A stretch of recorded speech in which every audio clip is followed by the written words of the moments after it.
उंच घनदाट वृक्षांच्या छायेत हे स्टॅनफर्डचे चर्च उभे आहे. इथेच बेलिफाचे काम करणाऱ्या आपल्या बापाचे बोट धरून तो आला असेल. हॅने हाथवेच्या चेहऱ्याकडे चोरून पाहत इथेच त्यांनी नाती चरामीची शपथ घेतली असेल. आज तिथेच त्या चर्चमध्ये तो चिरनिद्रेत पडलेला आहे. एका बेलिफा पोटी जन्माला आलेला हा स्टॅनफर्डचा विल्यम साऱ्या जगामध्ये आपल्या गावाचा, कुळाचा आणि भाषेचा उद्धार करून गेला. पण शेक्सपियरचे खरे स्मारक हे एवन नदीच्या काठी उभे आहे.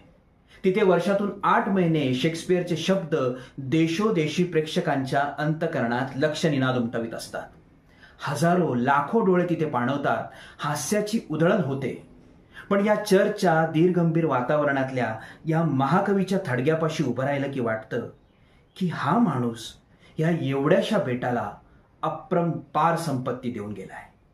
आज गेली 3-4 शतकं या शब्द सोनियाच्या खाणीतून धन लुटलं जात आहे. पण या सोन्यामधला कसुभरही तस अजूनपर्यंत कमी झालेला नाही. म्हणजे शब्दांची अमृतपुष्पे व्हावी ती अशी. नाही तर मर्ढेकरांच्या भाषेत बोलायचं झालं तर आम्ही फक्त पांढऱ्यावर काळं करत बसायचं.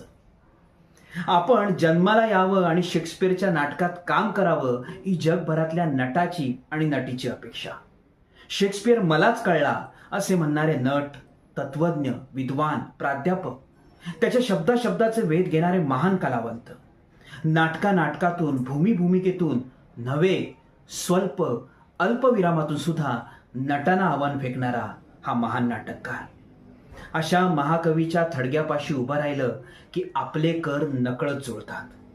ज्ञानेश्वर माऊलींच्या समाधीपाशी पोचेपर्यंत मराठी मनाच्या अहंकाराची वस्त्रे जशी गळून पडलेली असतात ना, तसंच काहीतरी.